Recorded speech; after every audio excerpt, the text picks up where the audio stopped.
Hello दोस्तों, स्वागत है आपका स्टडी स्कोप यूपीएससी में। हम इस वीडियो सीरीज में 2021 के जीएस पेपर को डिस्कस कर रहे हैं।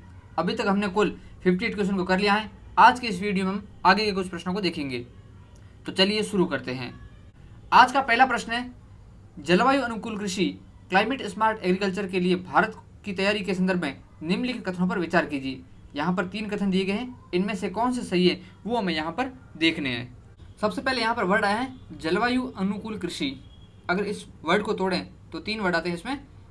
एक है जलवायु, अनुकूल और तीसरा है कृषि। यानी कि जलवायु को अनुकूल, जलवायु को नुकसान ना हो, जो क्लाइमेट चेंज हो रहा है आज के टाइम में, जिसके कारण जो बहुत सारी समस्याएं सामने आ रही हैं, चाहे वो तापमान को लेकर हो या फिर अनिश्चित वर्षा हो गई या फिर जो ग्लेशियर पिघल रहे हैं, ये सभी चिंताएं सामने आ रही हैं।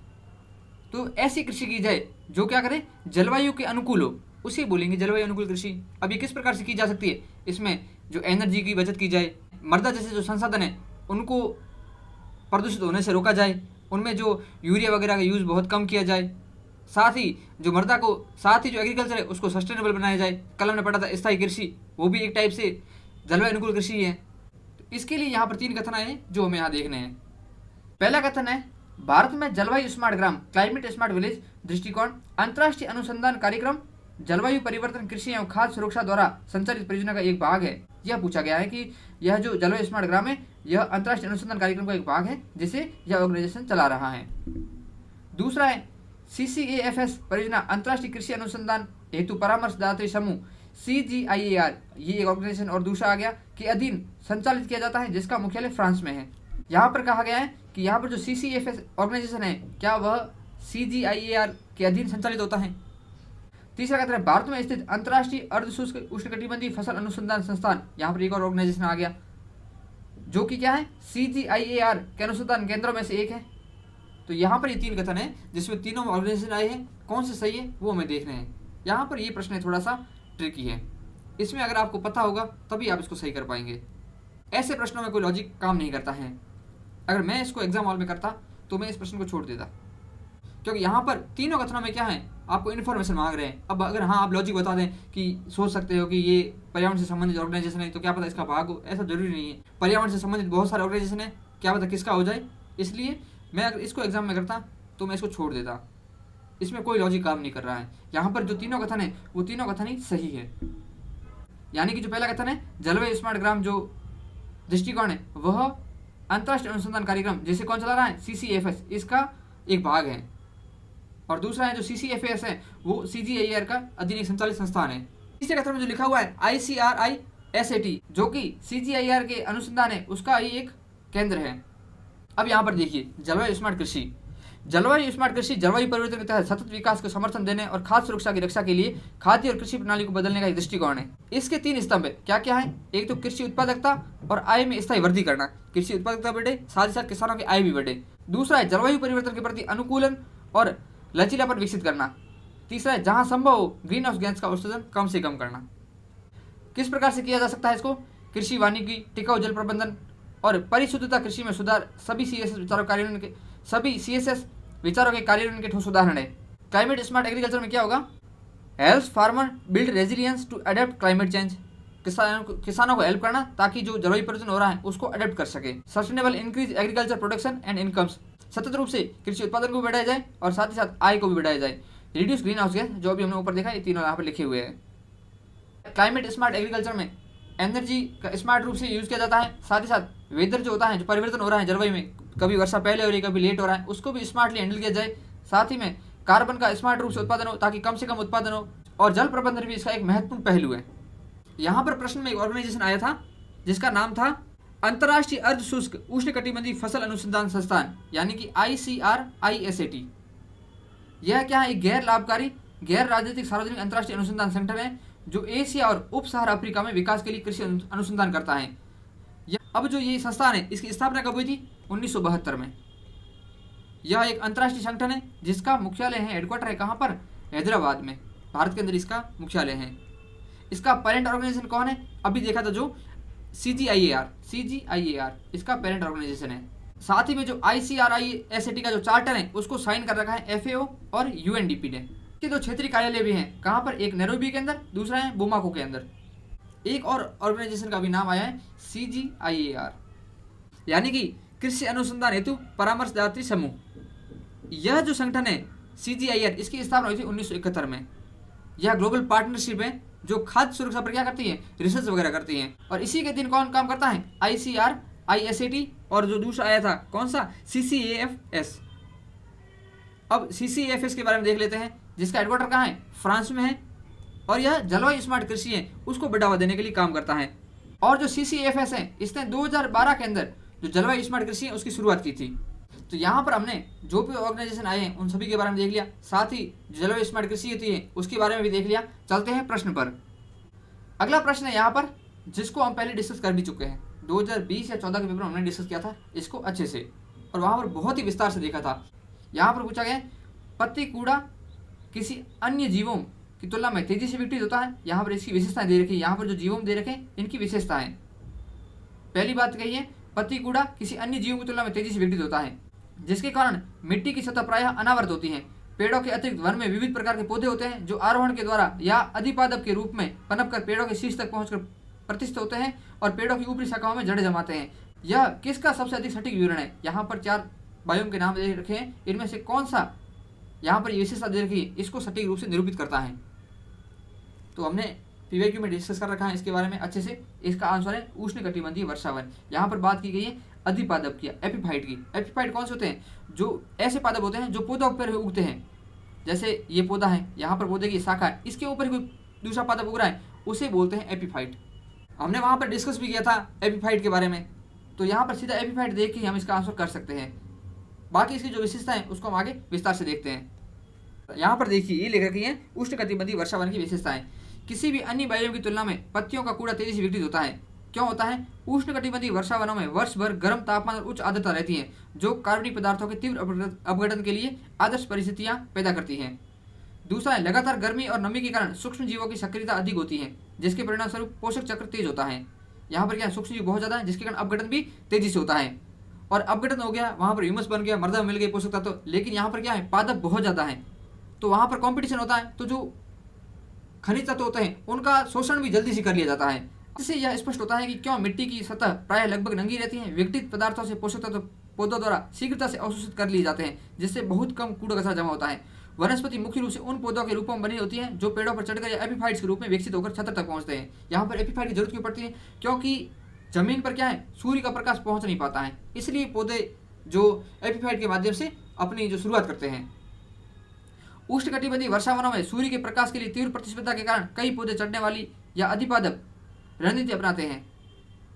एपीफाइट अधिक प्रकाश प्राप्त करने के लिए पेड़ों की ऊपरी शाखाओं पर उगते हैं, जबकि लियाना छत्र तक पहुंचने के लिए पेड़ों के तने पर चढ़ते हैं। यहाँ पर जो दूसरी लाइन है वो बात करी बेल के बारे में। जो बेल लताएं होती हैं जो दूसरे पौधे के सहारे ऊपर वृद्धि करती हैं, जो वांडा पर्वतरोही होगी इसका एग्जाम्पल हो सकता है। उष्णकटिबंधीय वर्षावनों की विशेषता क्या है, यहाँ पर क्या सघन छत्र परत होती है, इसे बोलते हैं कैनोपी। दूसरा, उच्च जैव विविधता होती है क्योंकि वर्षा पर्याप्त होती है और पोषक भी पर्याप्त होते हैं। तेजी से पोषक तत्वों के अवशोषण के कारण मिट्टी होती है वो खराब होती है, क्योंकि वहाँ पर जो प्रतिस्पर्धा अधिक होती है पौधों में, तो जो पोषक तत्व है मिट्टी में कम समय तक ही रह पाते हैं। सूर्य के प्रकाश तक पहुँचने के लिए बहुविध पौधों का अनुकूलन, जैसे कि एक तो हो गई लताओं के माध्यम से पौधे एक दूसरे पर चढ़ते हैं, और दूसरा हो गया एपीफाइट। ये इसकी मेन विशेषताएं होगी, और इसको हम डिस्कस कर चुके हैं पहले बहुत ही अच्छे से ढंग से।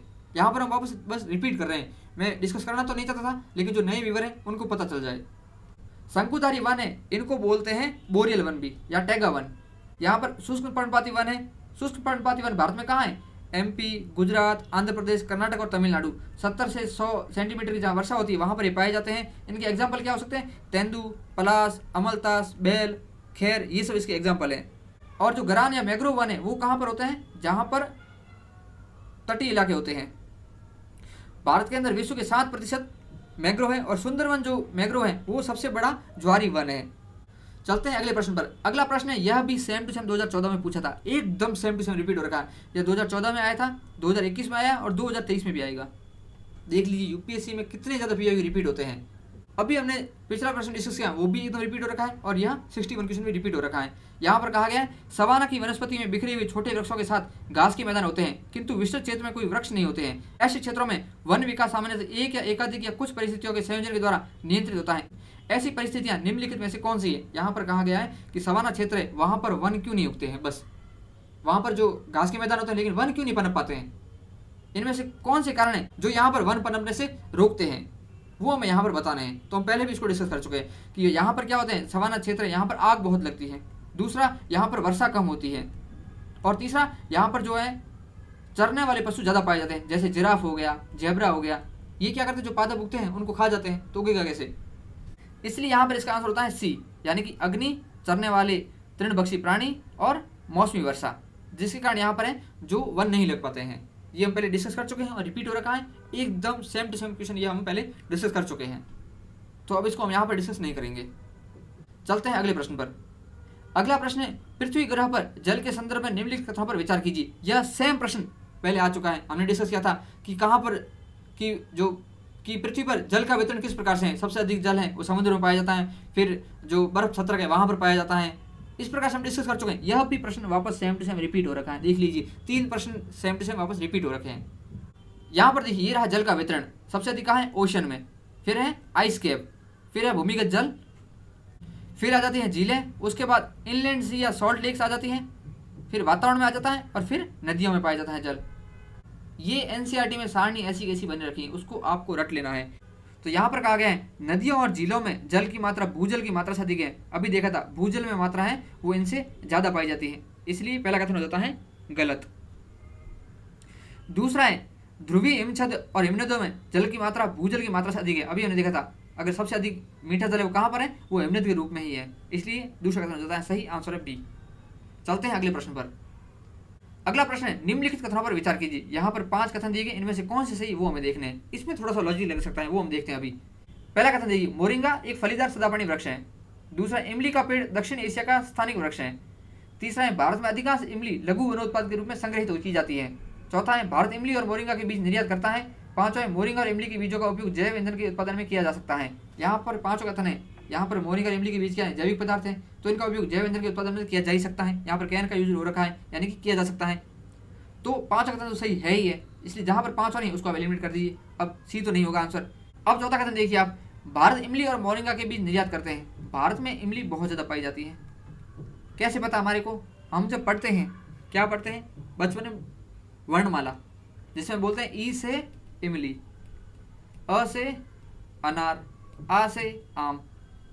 तो अब वर्णमाला के अंदर इनको उच्चारित कर रहे हैं। क्यों उच्चारित कर रहे हैं इनका, क्योंकि ये हमारे आसपास बहुत पाए जाते हैं, इसलिए आम भी भारत में बहुत होता है, अनार भी होता है, इमली भी होती है, इसलिए हम इनको आसपास देखते हैं तो वर्णमाला भी इनका यूज़ करते हैं। तो सीधा से यहाँ पर लॉजिक लगा सकते हैं कि इमली भी भारत में क्या पता अच्छी मात्रा में पैदा होती हो, तभी उसका क्या है निर्यात किया जाएगा। इसलिए जो चौथा कथन है उसको भी हम सही कर सकते हैं ऐसे।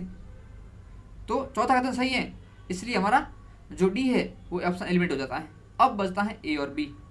अब यहाँ पर या तो एक तो सही है, यहाँ पर तीसरा सही है। यहाँ पर तीसरा कथन है, भारत में अधिकांश इमली लघु वनोत्पाद के रूप में संग्रहित की जाती है। यह कथन एकदम सही है, यानी कि इसका आंसर होता है बी। यहाँ पर पहला कथन है, मोरिंगा सहजन वृक्ष फलीदारी सदापर्णी वृक्ष है। यहाँ पर सदापर्णी वृक्ष नहीं, यह है पर्णपाती वृक्ष। और दूसरा कथन है, इमली का पेड़ दक्षिण एशिया का स्थानिक वृक्ष है। यह दक्षिण एशिया का स्थानिक वृक्ष नहीं है, यह अफ्रीका का स्थानिक वृक्ष है। तो यहाँ पर इसका आंसर होता है बी। चलते हैं अगले प्रश्न पर। अगला प्रश्न है, भारत में काली कपास मृदा की रचना निम्नलिखित में से किसके अपक्षयण से हुई है। काली कपास मृदा पाई कहाँ जाती है, दक्कन पठार में। और दक्कन पठार का निर्माण कैसे हुआ है, बेसाल्ट से। बेसाल्ट कहाँ से आया है, ज्वालामुखी उद्गार से। बी आंसर ज्वालामुखी चट्टान। बस सीधा सा सोचना है कि पाई कहाँ जाती है और वहाँ पर उस जो मृदा है उसका निर्माण कैसे हुआ है। सीधा एनसीईआरटी में लिख रखा है कि जो दक्कन पठार है उसका निर्माण बेसाल्ट सेल से हुआ है, जो कि ज्वालामुखी उद्गार से निर्मित है। Answer B. भारत में काली कपास मृदा मुख्य रूप से दक्कन ट्रैप क्षेत्र में विदिर ज्वालामुखी चट्टान के अपक्षय का परिणाम है। फीसर वोल्केनिक रॉक है, वो बेसाल्ट चट्टान को भी बोलते हैं। काली कपास मिट्टी, जिसे रेगर मिट्टी भी कहा जाता है, एक प्रकार की मिट्टी है जो अपनी उच्च चिकनी सामग्री, नमी प्रतिधारण और गहरे रंग के लिए प्रसिद्ध है। यहाँ जो काली कपास मृदा होती है वो जो जल है उसको अधिक समय तक धारित कर पाती है, जिस कारण यह फूल जाती है। और जब इसमें से जल नहीं होता है तब इसमें दरारें पड़ जाती हैं। यह भी इसकी विशेषता है। इसमें लोहा, चूना, कैल्शियम, मैग्नीशियम और पोटास प्रचुर मात्रा में होता है, लेकिन नाइट्रोजन और फॉस्फोरस कम पाया जाता है। यहाँ पर ये काली कपास मृदा की विशेषताएं होगी। भारत की मृदा को 8 भागों में बांट रखा है। आपको सभी जो मृदा हैं उनकी विशेषताएं पता होनी चाहिए। चलते हैं अगले प्रश्न पर। अगला प्रश्न है, पुनः संयोजित या रिकॉम्बिनेंट वेक्टर वैक्सीन से संबंधित हाल के विकास के संदर्भ में निम्नलिखित कथनों पर विचार कीजिए। यहाँ पर बढ़ा है पुनः संयोजित या फिर रिकॉम्बिनेंट वेक्टर वैक्सीन। वैक्सीन का मतलब तो टीका हो गया। इसका मतलब क्या है? पुनः संयोजित या रिकॉम्बिनेट। ऐसे टीके जिनको आनुवांशिक इंजीनियरिंग का उपयोग करके बनाया जाता है और उसमें किसी न किसी वायरस या बैक्टीरिया का वेक्टर के रूप में यूज किया जाता है, उन्हें बोले जाता है रिकॉम्बिनेट वेक्टर वैक्सीन। अब यहाँ पर पहली बात आया है वेक्टर वर्ड का मतलब क्या है। वेक्टर क्या होता है? एक डीएनए का अणु होता है। जैसे कि किसी वायरस या फिर जीवाणु का कोई डीएनए हो गया, तो वो क्या होता है? डीएनए का अणु होता है वेक्टर, डीएनए का अणु। इस डीएनए अणु में क्या किया जाता है? संशोधित किया जाता है, और उसे क्या बोलेंगे? आनुवांशिक इंजीनियरिंग। यानी कि इस जो डीएनए अणु है उसको तोड़ेंगे, मोड़ेंगे, उसकी एडिटिंग करेंगे, उसे आनुवांशिक इंजीनियरिंग बोलेंगे। इस आनुवांशिक इंजीनियरिंग विधि के माध्यम से क्या करते हैं? उस डीएनए अणु को चेंज किया जाता है, उसको एडिट किया जाता है, और उसमें जो चीज़ें हमारे को शरीर में पहुंचानी होती हैं उनको वहाँ पर जोड़ दिया जाता है, और उसको बाद में शरीर में भेज दिया जाता है, और जो काम करवाना होता है उससे वह काम करवा दिया जाता है। टीके में हमें क्या कराना है? जो एंटीजन है उसको बॉडी में भेजना है। एंटीजन क्या हो सकता है? डीएनए के रूप में हो सकता है। जैसे डीएनए है वो हमारे शरीर में पहुंचा, उसके कारण क्या बना? प्रोटीन बना, और वो प्रोटीन है वो एंटीजन के रूप में काम करेगा, उसके खिलाफ क्या बन जाएगी? एंटीबॉडी बन जाएगी, और हमारा शरीर उसके विरुद्ध काम करना स्टार्ट हो जाएगा। तो सामान्य अर्थ में वेक्टर क्या होता है? एक डीएनए का अणु होता है, जिसका उपयोग कहाँ किया जाता है? जो पुनः संयोजक डीएनए तकनीक है, रिकॉम्बिनेंट डीएनए टेक्नोलॉजी, उसमें किया जाता है। अभी यहाँ पर देख रहे हैं रिकॉम्बिनेंट डीएनए टेक्नोलॉजी में उसमें क्या किया जाता है? हमें कोई डीएनए का अणु, जैसे किसी वायरस का अणु हो गया या फिर बैक्टीरिया का अणु, जिससे हमें बॉडी में पहुंचाना है, तो यहाँ पर ये वेक्टर क्या है? एक गाड़ी है, बस किराए पर ली हुई गाड़ी है। इस गाड़ी के माध्यम से क्या है? इस गाड़ी में हमने दूसरा जो विषाणु का या जीवाणु का जो डीएनए उसको इसके अंदर बिठा दिया और शरीर में भेज दिया। तो वेक्टर और कुछ नहीं, सिर्फ और सिर्फ गाड़ी है। यह गाड़ी शरीर के अंदर गई और इसने जो उसकी सवारी थी, कौन? जो वायरस का डीएनए होगा या फिर जीवाणु का डीएनए होगा, उसको बॉडी में उतार दिया, और उसके खिलाफ क्या बन जाएगी? यहाँ पर शरीर में एंटीबॉडी बन जाएगी। तो टीका यही होता है, क्या होता है? हमारे शरीर में एंटीबॉडी बनाने का काम करता है। तो ये होता है वेक्टर। यहाँ पर वर्ड आया है पुनः संयोजित या रिकॉम्बिनेंट। इसका मतलब क्या होता है? इसका मतलब होता है ऐसा डीएनए जो क्या है? दो या दो से अधिक विभिन्न स्रोतों से आनुवंशिक सामग्री के संयोजन से बना है। यानी कि इसमें दो या दो से अधिक जीवों या फिर स्रोतों का क्या होता है? आनुवंशिक पदार्थ होता है, उसे बोलते हैं पुनः संयोजित या फिर रिकॉम्बिनेंट डीएनए। यहाँ पर जो दो जीवों के जो डीएनए है या फिर आनुवंशिक पदार्थ है उनका संयोजन किया जाता है, उसमें जो विधि यूज होती है उसे बोलते हैं आनुवंशिक इंजीनियरिंग। यानी कि ऐसी प्रक्रिया जो किसी जीव के डीएनए में बदलाव करती है उसे बोलते हैं आनुवंशिक इंजीनियरिंग। अब सीधी सी बात है, जो रिकॉम्बिनेंट डीएनए बनाएंगे तो कौन सी विधि काम आएगी? आनुवंशिक इंजीनियरिंग। तो एकदम सही हो गया पहला कथन। तो दूसरा है जीवाणुओं और विषाणुओं का प्रयोग वेक्टर के रूप में किया जाता है। अभी हमने देखा था वेक्टर के रूप में कौन यूज किया जा सकता है? जीवाणु या विषाणु, जो प्लाज्मिड वगैरह होते हैं वो वेक्टर के रूप में काम आते हैं। वेक्टर क्या है? एक गाड़ी है बस, इसलिए दूसरा कथन हो जाता है सही। आंसर है सी। तो यहाँ पर इसका आंसर होता है सी। चलते हैं अगले प्रश्न पर। अगला प्रश्न यह भी एकदम क्या है? पीवाईक्यू है। इसको हम डिस्कस कर चुके हैं। कहाँ पर डिस्कस किया था? जब मैंने पढ़ा था माइटोकॉन्ड्रियल डिसीज के बारे में, वहां पर ये डिस्कस किया था। यहाँ पर पूछा गया है आनुवंशिक रोगों के संदर्भ में निम्नलिखित कथनों पर विचार कीजिए। पहला कथन है अंडों के अंतःपात्र। यहाँ पर ये हिंदी को नहीं पढ़ेंगे, इंग्लिश को पढ़ेंगे। पहला कथन है passing on mitochondrial disease from parent to child can be prevented by mitochondrial replacement therapy either before or after in vitro fertilisation of egg. यानी कि इसमें कहा है कि जो माइटोकॉन्ड्रियल रिप्लेसमेंट थेरेपी है इसका यूज विट्रो फर्टिलाइजेशन होता है, जहाँ पर निषेचन किया जाता है, उसके पहले भी किया जा सकता है और उसके बाद भी किया जा सकता है। यह हम बहुत ही अच्छे से पढ़ चुके हैं।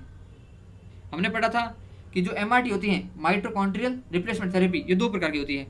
एक होती है मैटरनल स्पाइंडल ट्रांसफर, जिसे बोलते हैं एमएसटी, मैटरनल स्पाइंडल ट्रांसफर, और दूसरा था प्रो न्यूक्लियर ट्रांसफर। जो एमएसटी है उसका उपयोग किया जाता है इन विट्रो फर्टिलाइजेशन से पहले, और जो प्रो न्यूक्लियर है इसका उपयोग किया जाता है विट्रो फर्टिलाइजेशन के बाद में।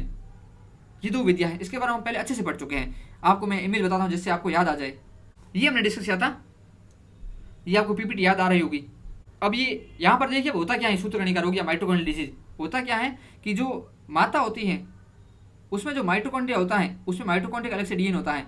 जो बच्चा होता है उसमें जो माइटोकॉन्ड्रिया डीएनए आता है वो हमेशा माता से ही आता है, पिता से नहीं आता है। यानी कि जो माइटोकॉन्ड्रिया का डीएनए होता है वो माता से ही आता है।